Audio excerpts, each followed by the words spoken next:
Okay, let's just build on this situation just a little more. Now let's say that we want to move 5 coulombs, and we want to move it 1 centimeter starting at the center here and moving toward the point negative 1.4 negative, well, that's not the coordinates of the point, moving toward this point on the circle. So we're moving basically 1 centimeter in a direction 40 degrees above the x-axis when the field is 5.3 at 170 degrees. Now, the 5.3 really means 5.3 times 10 to the 6 newtons per coulomb. Okay,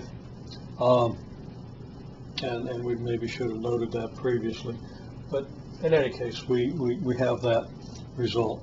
So, how do we get that? So you should think about how we calculate the work to move 5 coulombs 1 centimeter in the direction toward this point, in the direction 40 centimeters, 40 degrees above the positive x-axis. Okay, starting with a fresh board, we have approximately 5.6 times 10 to the 6 newtons per coulomb at 170 degrees. We have, and that's equal to the vector 0.9I plus 5.2J times 10 to the 6 newtons per coulomb. I just factored out 10 to the 6 newtons per coulomb. I could have inserted that here. 9 times 10 to the 5th newtons per coulomb times I plus 5.2 times 10 to the 6 newtons per coulomb times J. Chose to do it this way. And we want to move a charge 1 centimeter at 40 degrees. Okay, well, 1 centimeter at 40 degrees could be expressed in component form. I think that's approximately, let's just take this, I think it's approximately 0.75. I need a parenthesis there. 0.75 centimeters times I plus 0.64 centimeters, maybe times J. It's a little less than 2/3. That might be 7.6, maybe 6.3. Okay, so anyhow, that would be this vector, and that's your displacement vector. Okay, so we got the electric field vector here. And we got our displacement vector here, and we had a charge. I believe the charge, I'd washed the board. I'm not going to go back and look at it. I think it's 5 microcoulombs. Okay, so how are we going to calculate the work? Hopefully you've already done that, but if not, pause. Well, I'm going to continue on. Hopefully you paused and thought it through. If we multiply 5 microcoulombs by this vector, we get the force. If we dot the force with delta S, we get the work. So, for work, I'll do it down here.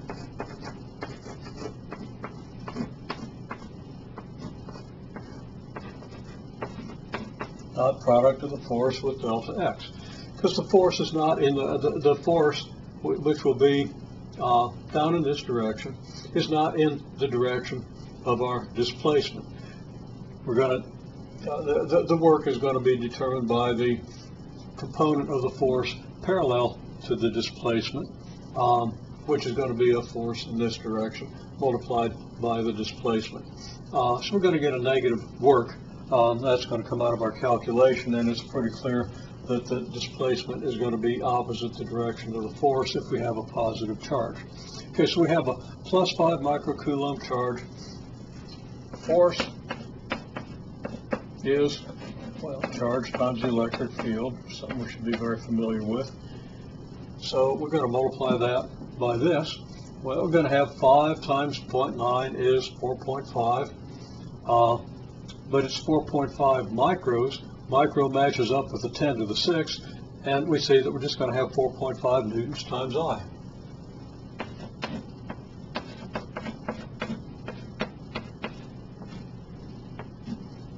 And then we're going to have plus 5 times 5.2, 26 newtons times J. So that the F dot delta S is going to be this dotted with this. I'm not going to rewrite them. 4.5 times 0.75, quarter 4.5 would be about 0.11, so that's going to be about 3.4. You know, when I did this, I wrote down the magnitudes here. And I was talking about how the work would be negative, and I just never wrote down the minus signs in this. Obviously at 170 degrees, and obviously for the quadrant, this is negative 0.9I minus 5.2J, so that our force will be into the third quadrant. So we're going to have negative 3.4 newtons times centimeters. And then we're going to have 0.64 times negative 26, 2/3 of 27, fairly close because 27 is a little bigger than this, and 2/3 is a little bigger than this, and that goes the wrong way. 2/3 of 27 is 18. I'm going to reduce that down to about 16 or 17. I'm going to say minus 16, and I'm not sure, Newton centimeters. And not going through all the details. It gives us about negative 19 Newton centimeters.